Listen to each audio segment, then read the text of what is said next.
It's inside me, alien woman said. It hurts me. Please make it quick, he said softly. It'll be over quick. The medical station Light of Dawn floated quietly in deep space. It was far from busy trade routes and far from any bright stars. Around it was only darkness, slow-moving dust, and the soft blue glow of its shield lights. Most days were calm, too calm. The humans who worked there often joked that the station was built for emergencies that would never come. Elias Ward stood by the wide window in the main hall. He liked to look into space when his thoughts felt heavy. Space always reminded him how small he was, but also how strong humans had to be just to live out here. He was a medic, not a soldier. He had joined the Deep Space Service to help, not to fight. He believed that no matter where someone came from, pain felt the same. A soft sound broke the quiet. Beep!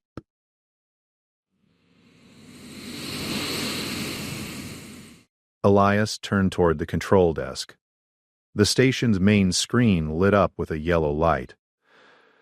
That color meant something was wrong. Signal coming in, said Mira Chen, the station's communication officer. She leaned forward, her eyes moving fast across the screen. It's weak. Very weak. The rest of the crew slowly gathered. Captain Harris, tall and calm, stepped closer. Source? Mira shook her head. Not clear. It's old technology. Not human. Not from any known alliance either. Elias felt his stomach tighten. Unknown signals were rare. Unknown signals in this part of space were even rarer. Put it on audio, the captain said. The room filled with static. Soft. Broken. Like a voice trying to speak through water.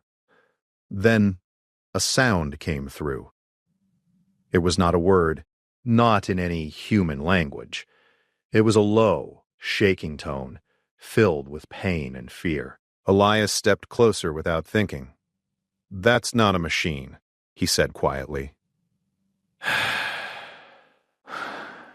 That's someone, Mira nodded. I think you're right. The captain took a deep breath. Track it. After a few long seconds, Mira pointed at the screen. There. Small ship. Drifting. No power signals. Barely holding together. Prepare the shuttle, Captain Harris said. Elias, you're coming with us. Elias grabbed his medical kit and followed. The shuttle moved slowly through the dark. Its lights cut a narrow path through the stars. The drifting ship appeared like a shadow at first. Then, slowly it took shape. It was alien in design. Long and curved, with smooth metal and faded markings along its side, it looked old, damaged. They docked carefully. When the door opened, cold air rushed in. Inside, the ship was silent. Elias moved first. His boots made soft sounds on the floor. His light scanned the walls. Strange symbols covered them, but many were scratched or burned away. Life signs? The captain asked. Mira checked her scanner. 1. Very weak. They followed the signal down a narrow hall. They found her in a small room near the back of the ship. She was sitting against the wall, holding her side. Her skin was pale blue, her eyes large and dark. Thin lines of light ran across her arms, like soft glowing veins. When she saw the humans, she tried to stand but fell back with a quiet sound of pain. Elias rushed forward. It's okay, he said softly, even though he didn't know if she could understand him. You're safe now. Fear was clear in them, but also hope. She lifted a shaking hand and pointed to her side. It's inside me, she said in broken, slow words. Her voice was weak but clear enough. "It hurts me." Elias froze. Captain Harris stepped closer. "Inside you?" She nodded.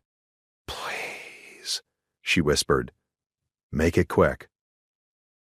Elias knelt beside her. "No," he said gently.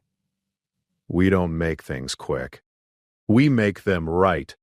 They carried her back to the shuttle on a medical bed. He placed her in the main medical room. Soft lights filled the space. Machines began to hum, quietly. "Name?" Elias asked. She hesitated, then said, "Seraph." "Seraph," Elias repeated. "I'm Elias. I'm here to help you." He scanned her body. The screen showed something strange. There was an object inside her. Small, dark, perfectly shaped. It wasn't organic. It wasn't natural. Elias swallowed. "Captain," he said quietly, "this isn't an injury." Captain Harris leaned in. "What is it?" "I don't know," Elias said, "but it was placed there, on purpose." Sarath closed her eyes. "They did this," she said. "The Watchers." "Who are the Watchers?" Mira asked. Saras's breathing grew faster. "They come. They take. They leave things behind." Elias felt a chill move through him. The object inside her moved. Just a little. Hours passed. Sarath slept under soft medicine that eased her pain. The crew stayed close. Elias studied the scans again and again. The object was not growing, not shrinking, but it was active. "It's sending something," Mira said from the control desk. "Small signals. Very quiet. But they're going somewhere." "Where?" the captain asked. Mira's fingers moved fast. "Everywhere." Elias felt his heart beat harder. Sarath woke up slowly. She looked at Elias. "Did you take it out?" "No," he said. "Not yet." She nodded. "Then they still know where I am." "Who?" Elias asked. "The ones who put it inside me," she said. Elias leaned closer. "Why did they do this to you?" "To learn," she said. "To watch. To understand." "Understand what?" Elias asked. She turned her head and looked at him. "You?" she said. "Your kind." The room fell silent. Later, Elias stood alone in the hallway. He looked at his hands. He had helped many people in his life. Humans. Aliens.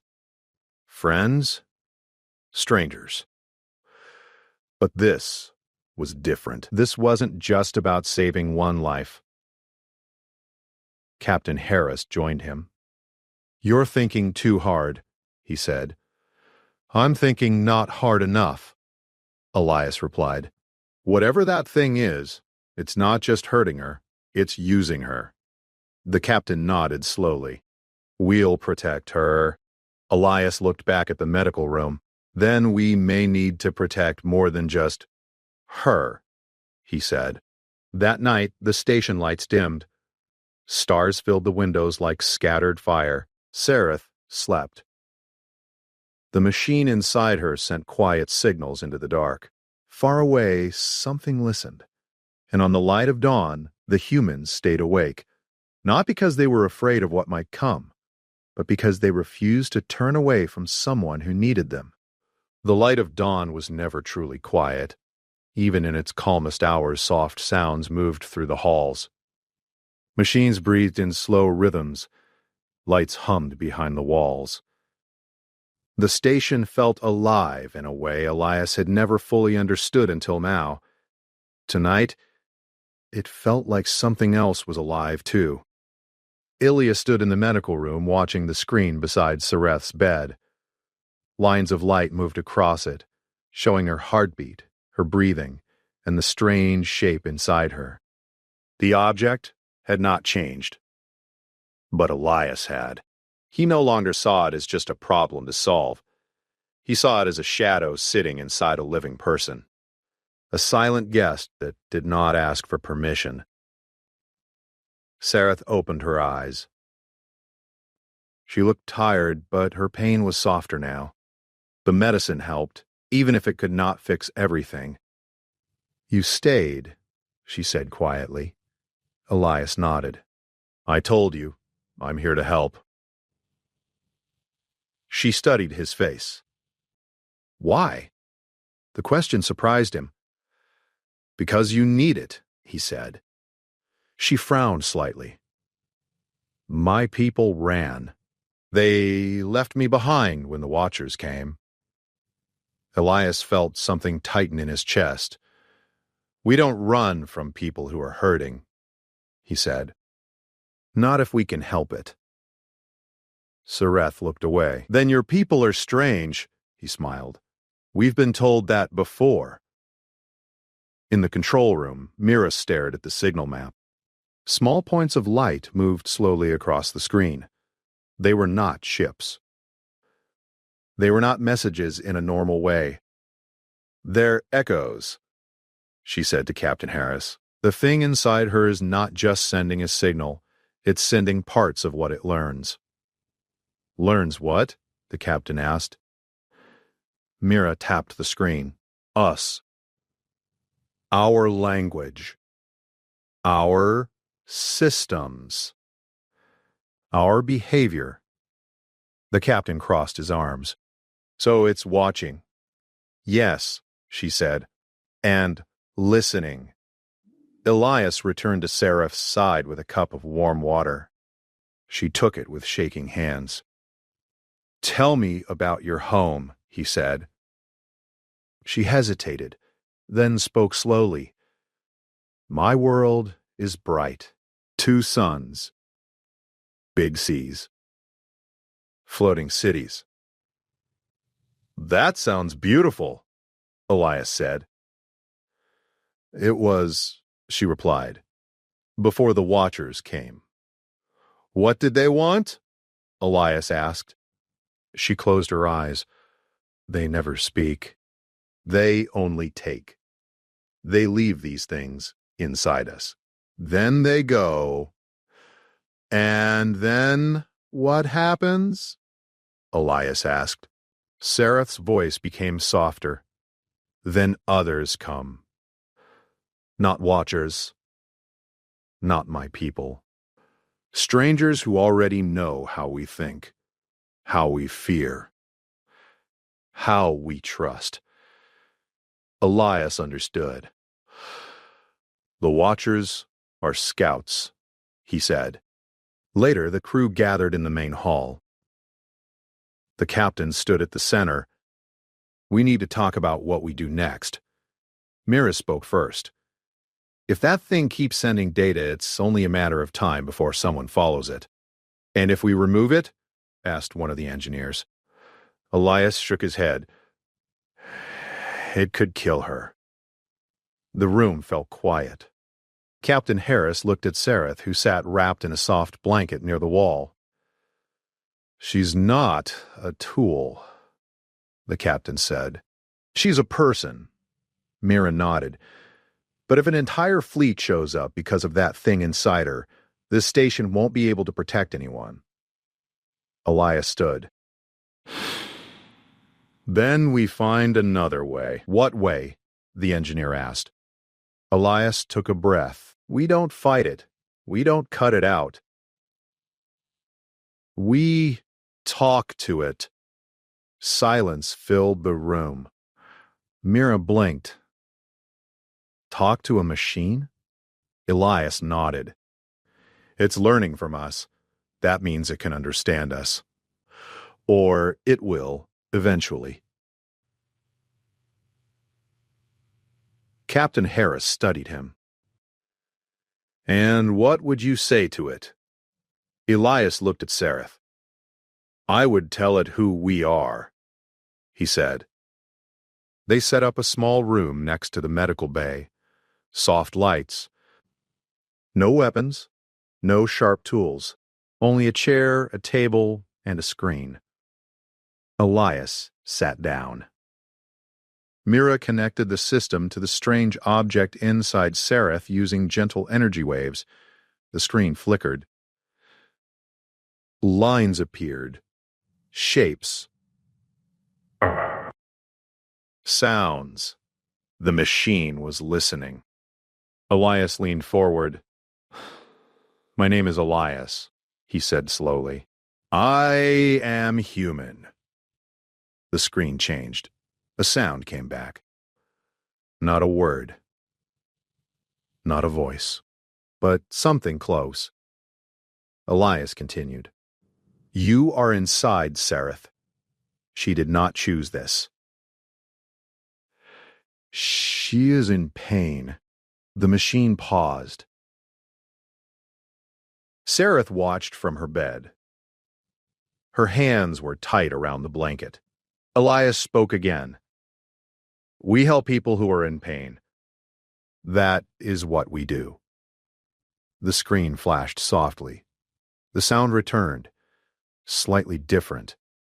Mira whispered, It's changing its response.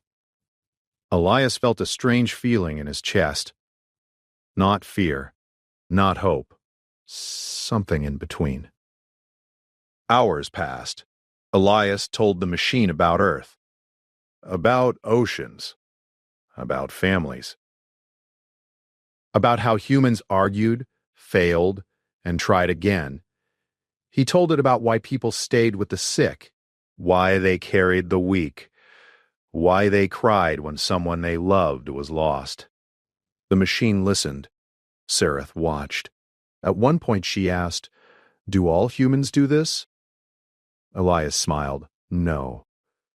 But enough of us do.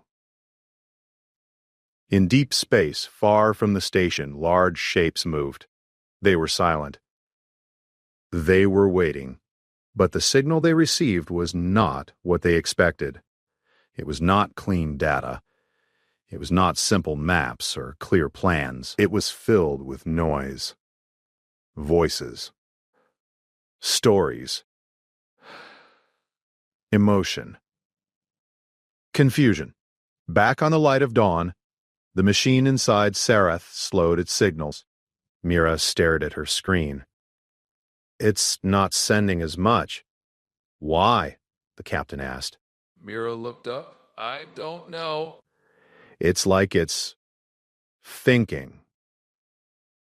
Elias sat beside Sareth. How do you feel? She closed her eyes. Lighter, she said. It still hurts. But it's different. Different how? He asked. Like it's not just taking anymore, she said. Like it's listening to me too. That night the station felt warmer, not in temperature, in spirit. Crew members brought Sareth food.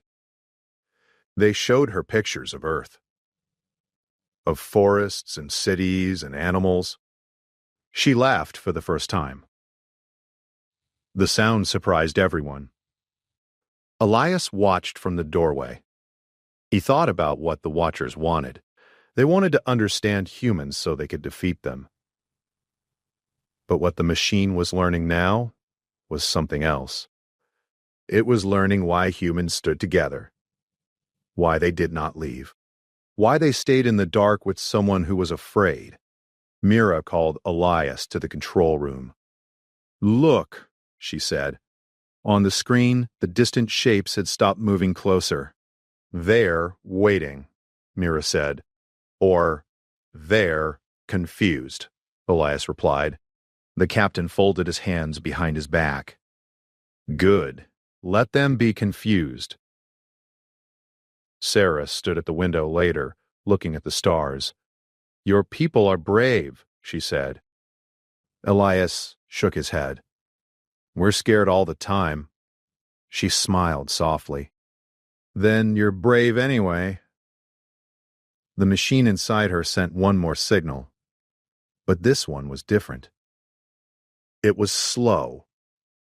It was gentle. It was filled with everything Elias had told it, and far away, the watchers received something they had never planned for. Not a warning, not a map, but a question. The stars outside the light of dawn looked calm. But inside the station, no one felt calm at all. Captain Harris stood in the control room, staring at the screen. The distant shapes in space were still there. Large.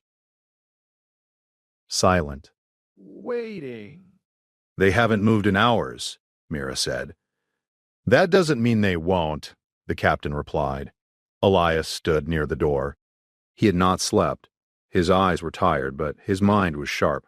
He kept thinking about the machine inside Seraph, about how it listened, about how it changed.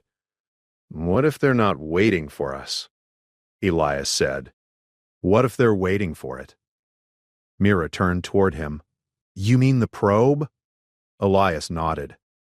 It's their eyes, their ears, but now it's also something else. Seraph sat in the medical room looking at her hands. The pain in her side was still there, but it was softer, like a quiet ache instead of a sharp fire. She could feel the machine inside her. As a presence. When Elias entered, she looked up. It's thinking again, she said. Elias walked closer. How do you know? She touched her side gently. It feels slow, like it's choosing its steps. Elias sat beside her. That's what we do too, he said, when something matters. Seraph tilted her head. Does this matter to you? Yes, Elias said without hesitation. You matter? Her eyes softened. In the small communication room, the screen flickered again. The machine wanted to speak. Mira and Elias stood in front of it. Captain Harris watched from the doorway. The screen showed simple shapes now. Circles, lines, small symbols that looked like early writing. It's building a language, Mira whispered. Elias leaned forward. We can help. He pointed at himself. Elias. The machine drew a symbol. He pointed at Seraph. Seraph. He pointed at the station. Home. The machine paused. Then it drew something new. A circle around all the symbols. Mira's breath caught. It's grouping them. Us, Elias said softly. Hours passed like slow waves. The machine learned more words. More ideas. Not just names. Feelings. Seraph spoke through the connection sometimes. I am afraid, she said. The machine made a new symbol. I trust him, she said, pointing at Elias. I do not want to be alone. The screen glowed brighter. In deep space, the watchers received another signal. This one was strange. It was not data. It was not plans. It was filled with something their systems could not measure. Connection. Their ships moved slightly closer. Then stopped again. Mira rushed into the medical room. They're shifting, she said. Small movements. Testing distance. Captain Harris followed. We need to prepare for the worst. Elias stood up. Or the best. The captain looked at him. Hope doesn't stop ships, Elias. No, Elias said, but people do. And so do choices.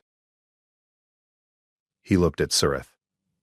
And so do machines that learn to choose. I want to talk to it, she said. Everyone froze. You already have, Elias said gently. She shook her head. Not like you do. It hears my pain. But it needs to hear my will. They helped her into the communication room. She sat in the chair, breathing slowly. The screen lit up. Sareth spoke. They put you inside me, she said. You hurt me, but you also stayed with me. You listened. The machine drew a symbol, Sareth continued. You were made to watch, to report, to open the way. Another symbol appeared. Sharp. Cold, but you learned something else, she said. You learned about staying, about helping, about not leaving. The machine paused longer than ever before. Sareth's voice grew stronger. You can still choose. The screen flickered. A new symbol formed. Not like the others. It was open. Wide. Mira whispered, What does that mean? Elias smiled softly. I think it means maybe. The captain received a warning on his console. Energy shift, he said. From the distant ships. Everyone tensed. Sareth looked at Elias. Are they coming? Maybe, Elias said. But so is something else. He turned to the screen. It's your turn now? The machine's symbols began to change faster. They formed a message. Simple. Clear. Not to the station. But outward. Into the dark. Far away, the watchers received the signal. It was not what they expected. It was not about human defenses. It was not about weaknesses.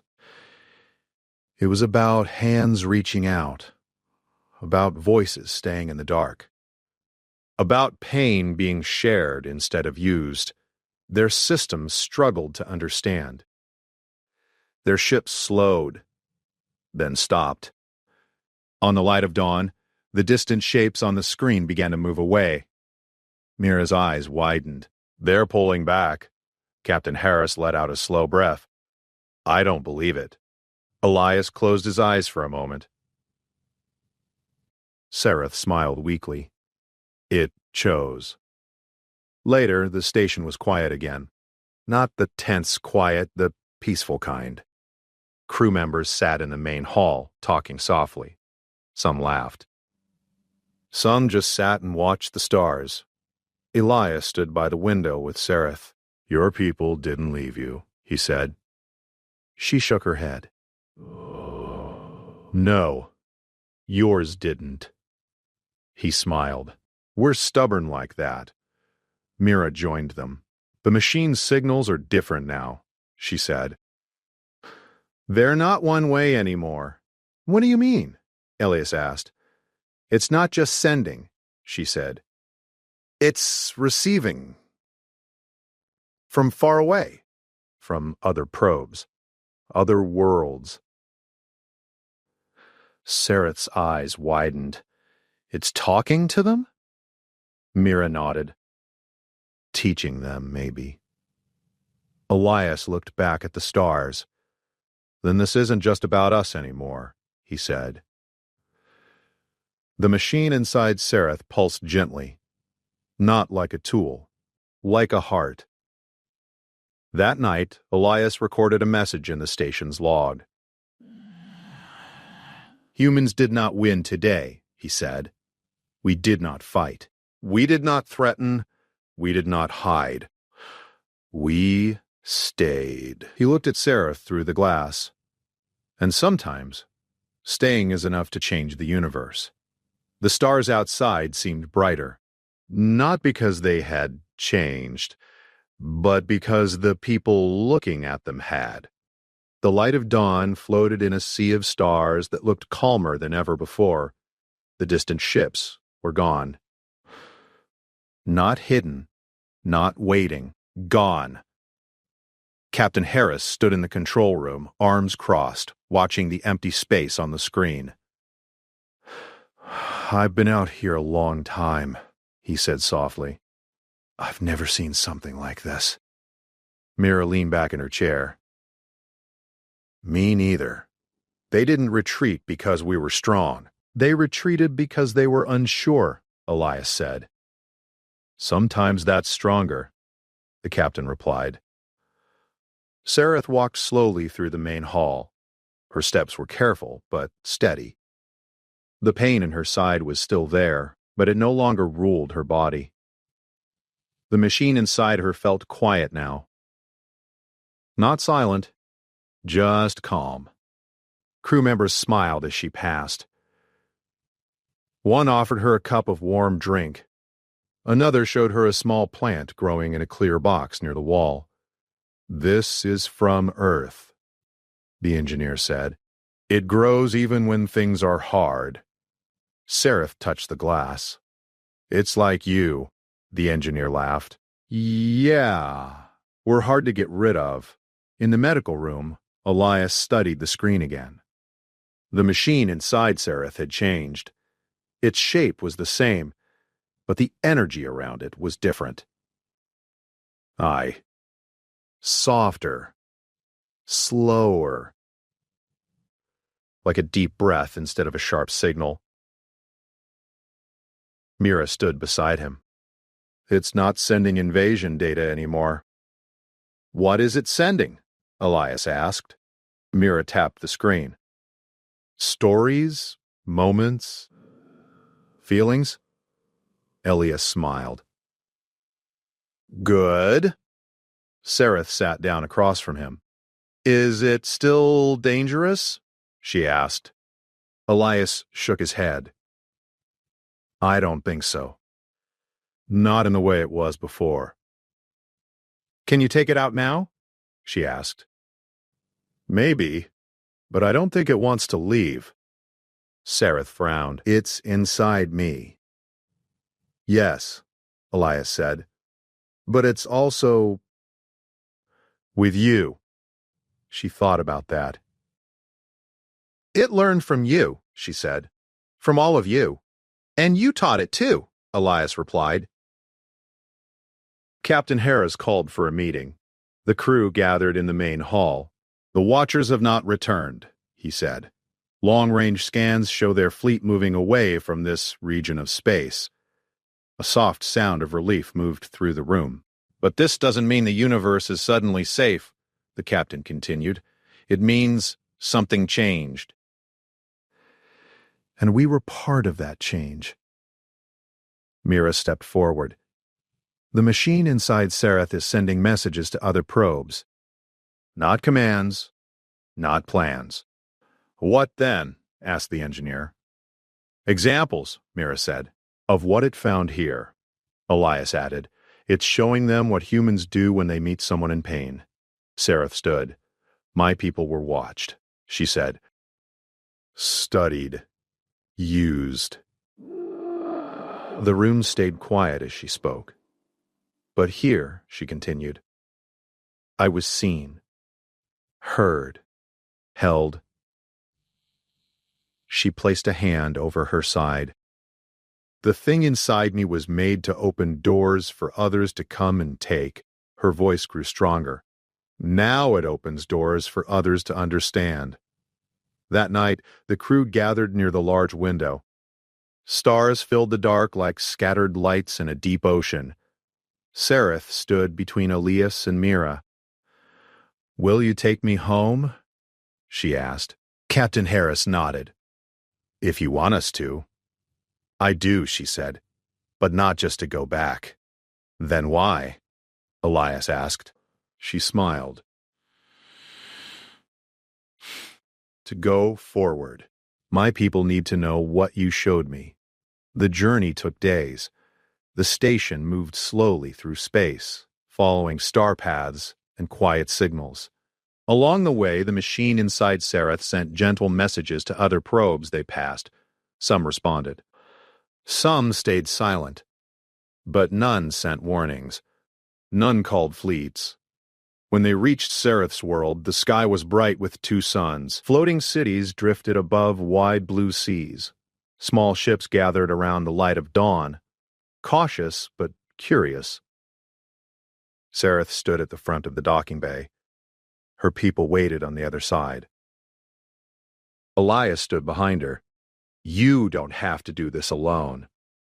She turned. I won't. The doors opened. Her people rushed forward.